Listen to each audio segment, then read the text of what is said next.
إن هذا القرآن يهدي للتي هي أقوم ويبشر المؤمنين الذين يعملون الصالحات أن لهم أجرا كبيرا.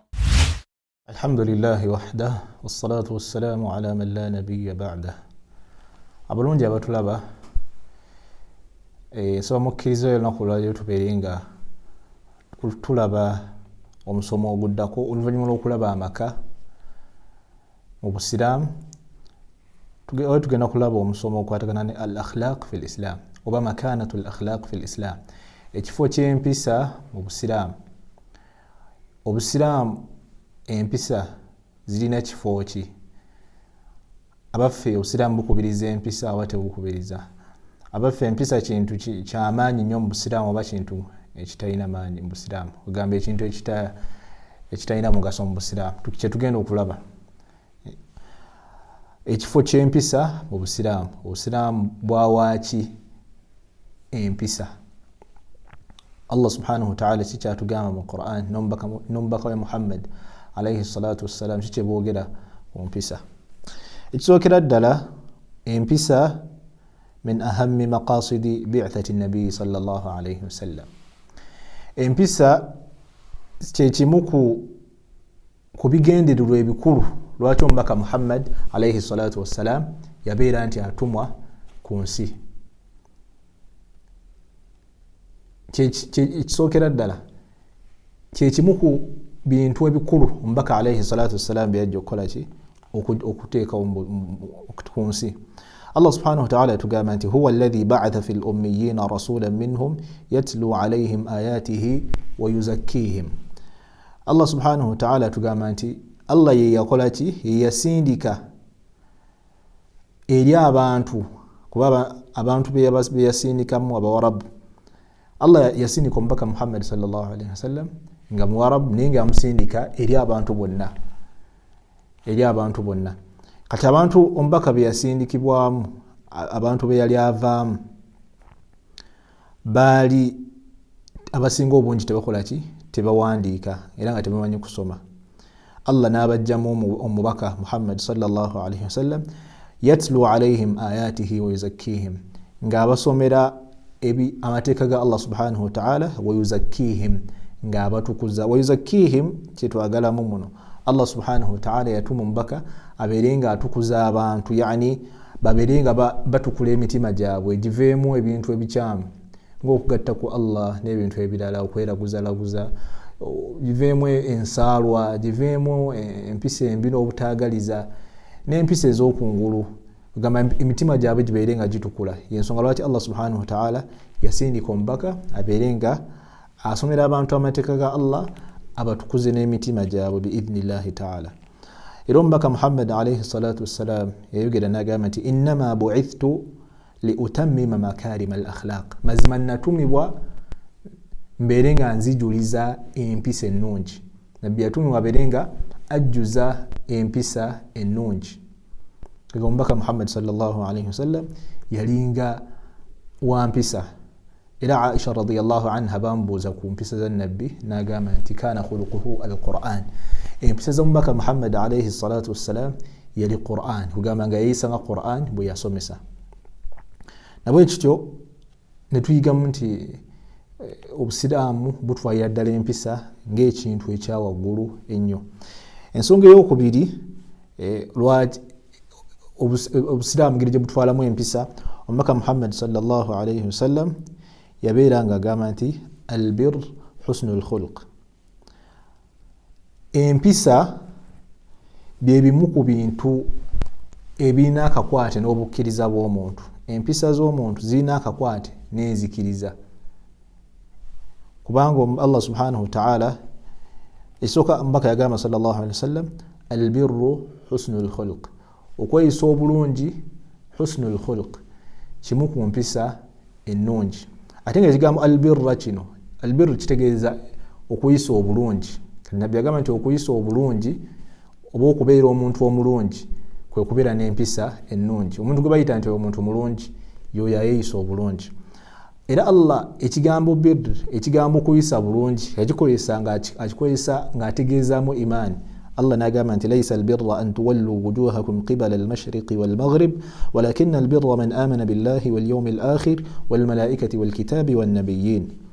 Allah subhanahu wa ta'ala yagamba nti okubeera omuntu omulungi sikwe okubeera nti omuntu atunula emashirika oba emagharibi nga asaala, naye okubeera omuntu omulungi kwe kubeera nti okkiriza Allah subhanahu wa ta'ala, n'okubeera nti okkiriza olunaku lw'enkomerero, n'okukkiriza malayika n'ebitabo bya Allah ne bannabbi. Aya eno ina ensonga lwaki yakka Allah subhanahu wa ta'ala yabeera nti akyusa gye tutunula nga tusaala, n'abeera nti akyusa ekifo gye baali batunula. Naye kyetwagaddemu aya eno, Allah yayita okuyisa obulungi, omuntu omulungi yakiyita nti kwe kukkiriza. Albir, omuntu okubeera nti mulungi kwe kubeera nti akola ki? Akkiriza Allah subhanahu wa ta'ala, nakkiriza n'ababaka be, nakkiriza n'ebitabo bye n'olunaku lw'enkomerero. Ate nga mu hadithi endala nabbi yagamba nti albirru husnul khuluq, nga bitaalabye nti okuyisa omuntu okuba nti tugamba nti mulungi kwe kubeera nti akola ki? Ayina empisa. Newoba nti omuntu ayina iman n'omuntu ayina empisa tayawukana naki? Na mpisa. Omuntu obanga ogamba nti oyina iman olina okuba nga oyina empisa. Si muntu okukola mpisa n'agamba nti neefula nti ayina imaani asaala naye nga ate tayagala kubuuza bantu, tayagala kweyisa bulungi mu bantu, tugamba nti takoze bulungi. Wabula tugamba nti omuntu alina obukendeevu, osaala kituufu naye abantu bayisaamu amaaso naki kiba kirungi. Olina okuba nga abantu obayisa bulungi ate nga oyimirizaawo n'empisa z'eddiini ng'okusaala n'ebirala. Nabwe kityo imaani, okukkiriza n'empisa tebyawukana. Omuntu alina okuba nga byonna abikwata wamu, kubanga obusiraamu bwe butukubiriza okubeera abakkiriza, ate bwe busiraamu bwenyini obutukubiriza okubeera nti tweyisa bulungi. Nwanti era omubaka Muhammad sallallahu alayhi wasallam ku nsonga eyo yennyini yagamba nti al-imaanu bid'un wa sittuna shu'ba. Iman eyina amatabi bid'un wa sittun, nkagamu. Fa afdaluha qawlu la ilaha illa Allah wa adnaha imatatu al-adha 'ani at-tariq wal haya'u shu'batun min al-iman. Nabbi yalaga nti iman, obukkiriza bw'omuntu bulimu ebika nkagamu, ssatu, nkagamu nnya, kugamba bingi betugamba nti buno bukkiriza, nti okola kino obeera mukkiriza, okola kino obeera mukkiriza, bingi biyisa ne mu nkaaga. Naye n'agamba nti mwaga amatabi ga imaani, oba bintu ebyo biraga nti omuntu alina imaani. Ekisinga obulungi mu byo la ilaha illa Allah, kwe kukkiriza nti tewali asinzibwa okujja kwa Allah. Omuntu wetugamba nti mukkiriza, obukkiriza obusinga okuba obulungi kwe kubeera nti omuntu akkiriza nti tewali asinzibwa mu butuufu okujja kwa Allah. Ate obukkiriza obusinga okuba obutono, oba ekika ky'obukkiriza kisinga okuba nti kitono, al-imatatu al-adha 'ani at-tariq, okubeera nti omuntu asanga ekintu ekikosa abantu mu kkubo n'abeera nti akola ki? Akijjawo. Wal haya'u shu'batun min al-iman, n'ensonyi zibalibwa okuba nti ziri mu bukkiriza. Nawe kityo ebintu bino nga bitubirabye byonna bya mu bukkiriza. Obukkiriza bulimu ebintu bingi. Okukkiriza Allah nti asinzibwa okujja kwa Allah, era mulimu n'okweyisa obulungi, kati ng'okusanga ekintu ekikola ki? Ekikosa abantu mu kkubo n'okijjawo. Ezo nazo kiraga omuntu nti mukkiriza. Ate ezo nazo mpisa. Wal haya'u shu'batun min al-iman, ate n'ensonyi kitundu ku bukkiriza. Omuntu okuba nti ayina ensonyi kitundu ku bukkiriza, era omuntu omulanga ayina ensonyi kitundu ku bukkiriza bwe.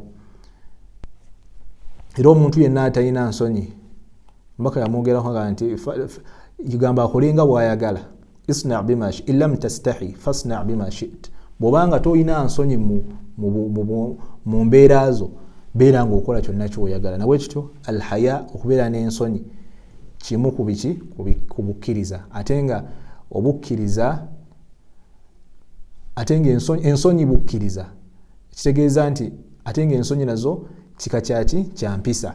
Kugamba obukkiriza n'ensonyi bintu bibiri, tebikola ki? Tebyawukana, tebiva ku kinnaakyo. Omuntu wabanga ayina ensonyi alina okubanga n'eki?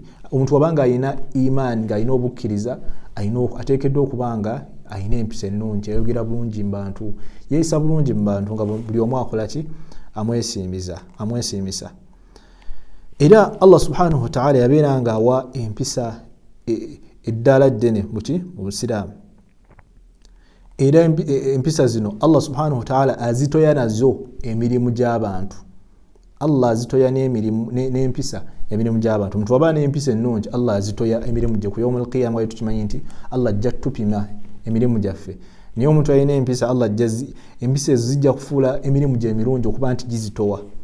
Nabbi yagamba nti ma min shay'in yuda' fil mizan athqal min husni al-khulq wa inna sahiba husni al-khulq la yablugha bihi daraja sahib as-sawm was-salat.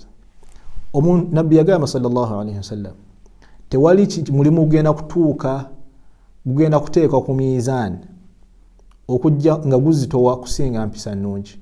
Era n'agamba nti omuntu alina empisa ennungi emirimu gye gituuka oba gituuka egy'omuntu n'egy'omuntu akola ki asiiba n'omuntu asaala. Ogamba omuntu kasita kaabanga alina empisa ennungi, empisa ezo ennungi afuna empeera z'omuntu abeera nga akola ki asiiba n'omuntu akola ki asaala.